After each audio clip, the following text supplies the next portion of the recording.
This standard is about factoring quadratics.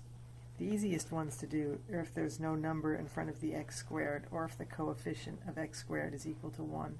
If the coefficient of x squared isn't 1, first you should see if you could factor out the greatest common factor, and we went over doing that in a previous video.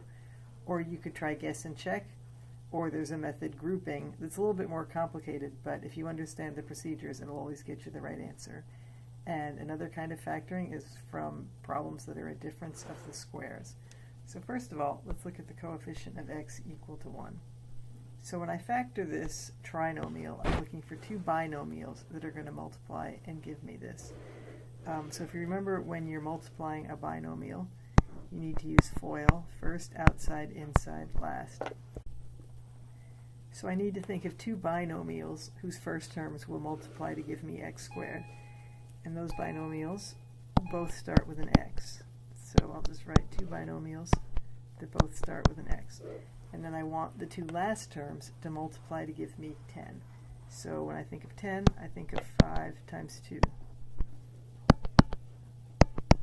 So now when I do the firsts, x times x, I'm going to get x squared. And when I do the lasts, 5 times 2, I'm going to get 10.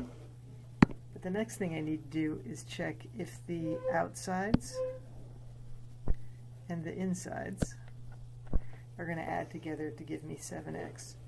So when I multiply the outsides, I get 2x. When I multiply the insides, I get 5x. And those two do both add up to give 7x. So that means x plus 5 times x plus 2 would multiply to give x squared plus 7x plus 10.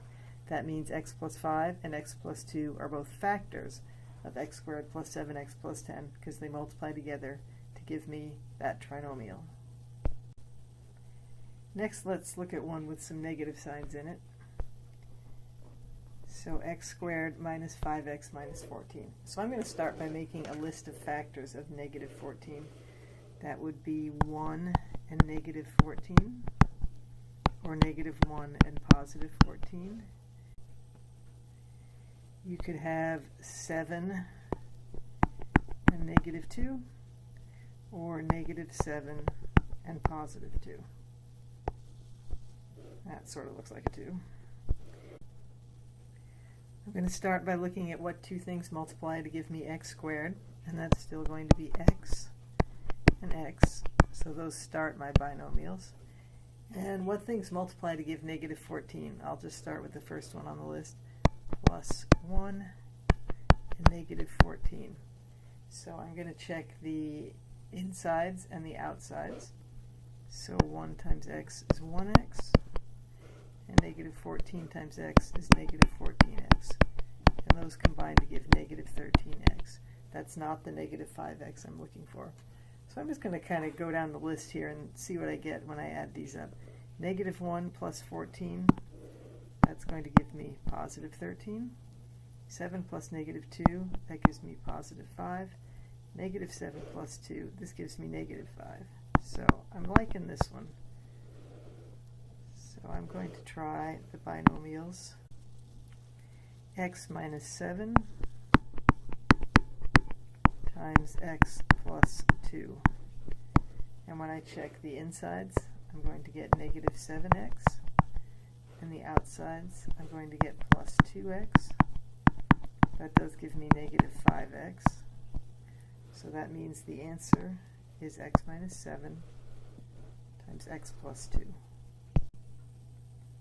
If the coefficient of x squared isn't equal to 1, first you should check and see if there's a common factor. If you can factor that number out, your life will be a lot easier. So 2 does go into 2, 4, and 30. So I'll start by writing down the 2. And then x squared will give me the first term. 2 times x squared is 2x squared. Then I have minus 2x. And then I have minus 15. So all the rest of the work I'm going to do, I'm just going to leave the 2 there. It's going to come along for the ride.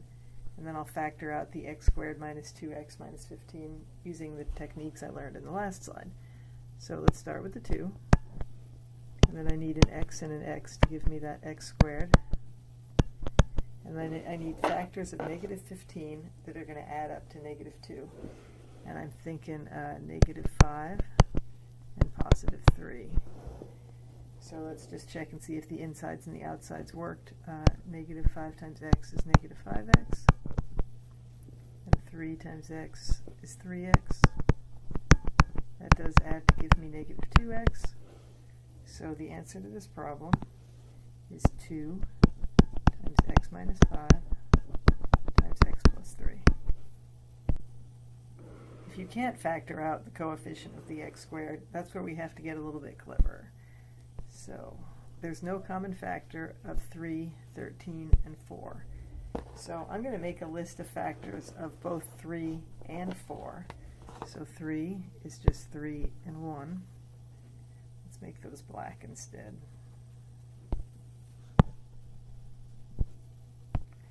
3 is just going to be 3 and 1. And then 4 is 4 and 1. And 2 and 2.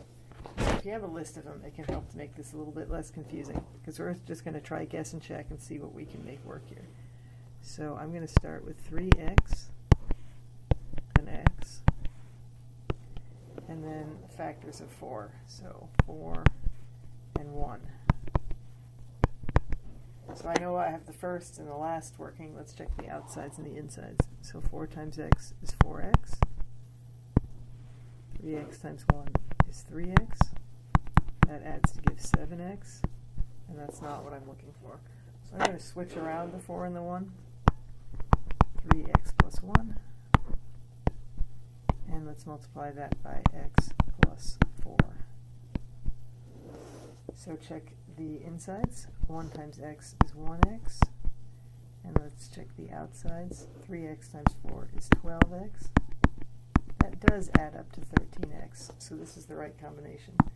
That means the answer is 3x plus 1 times x plus 4.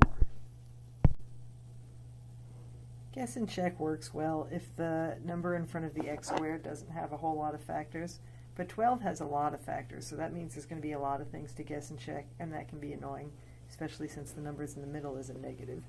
So we're going to try a new method here, which is grouping.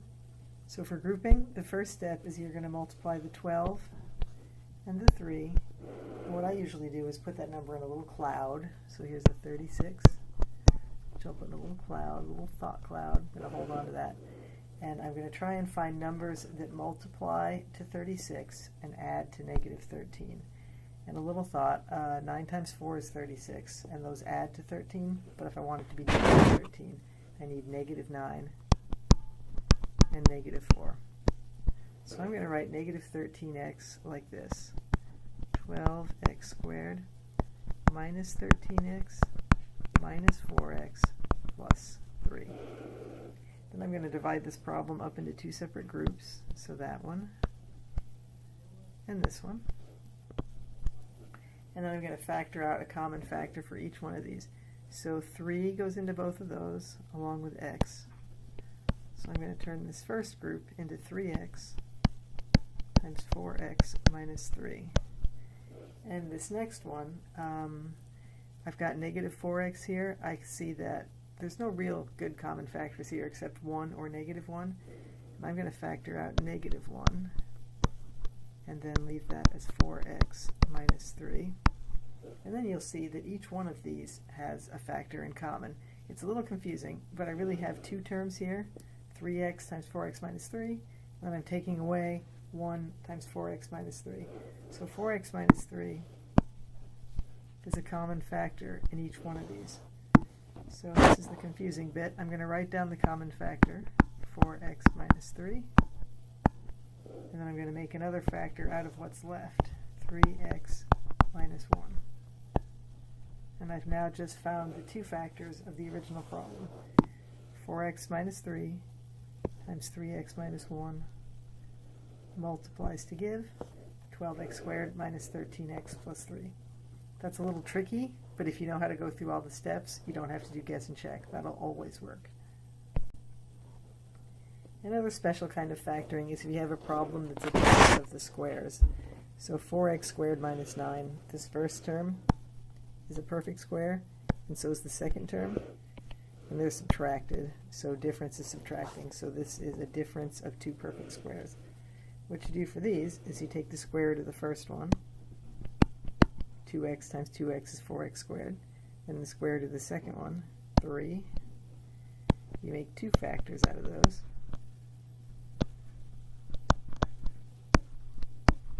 And you make one plus, and you make one minus. That's all you do. So let's check and see if this works. 2x times 2x is 4x squared. And we'll do the outsides. I get minus 6x. The insides, I get plus 6x. And then the lasts are minus 9. And these two cancel out. That always works. So those two factors do multiply to give me back the original problem. So that's the answer.